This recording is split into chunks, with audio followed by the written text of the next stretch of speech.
গত পরশুদিন আমাদের সদর থানায় আমরা জনাব হিরো আলমের বিরুদ্ধে একটি ওয়ারেন্ট আমরা পাই, যেটি হচ্ছে আমাদের নারী শিশু ট্রাইব্যুনাল 1 বগুড়া থেকে একটি ওয়ারেন্ট আমাদের সদর থানায় আসে। আমরা এই ওয়ারেন্টে আমাদের কাছে সদর থানায় আসে। এরই প্রেক্ষিতে আমরা আসলে আজকে জানতে পারি যে জনাব হিরো আলম তিনি আসলে বগুড়ায় এসেছেন। আমরা এই তথ্য পাওয়ার পরপরই আমরা বিভিন্নভাবে তাকে খুঁজতে থাকি এবং এক পর্যায়ে আমরা জানতে পারি তিনি আসলে ঢাকায় চলে যাচ্ছেন। আমরা এই তথ্য পাওয়ার সঙ্গে সঙ্গে আমরা আসলে তাকে খুঁজতে থাকি। পরবর্তীতে আমরা তাকে মোবাইল তথ্য প্রযুক্তির সাহায্যে তার অবস্থান শনাক্ত করি এবং আমরা সদর থানার যে টিম, আমি নিজে সহ সদর থানার টিম সহ আমরা তাকে ধাওয়া করে আমরা শাহজাহানপুর থানার সামনে থেকে, অর্থাৎ ঢাকা বগুড়া হাইওয়েতে ব্যারিকেড দিয়ে আমরা তার গাড়িটাকে আটক করি এবং তাকে গ্রেপ্তার করি।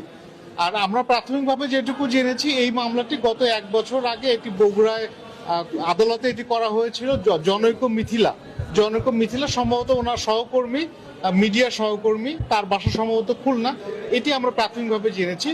এই মামলাটি পিবিআই তদন্ত করে। পিবিআই তদন্তের প্রেক্ষিতে গত ইয়াতে আমাদের এখানে থানায় একটি ওয়ারেন্ট আসে। ধন্যবাদ। ভাই আস্তে একটু আস্তে রোজা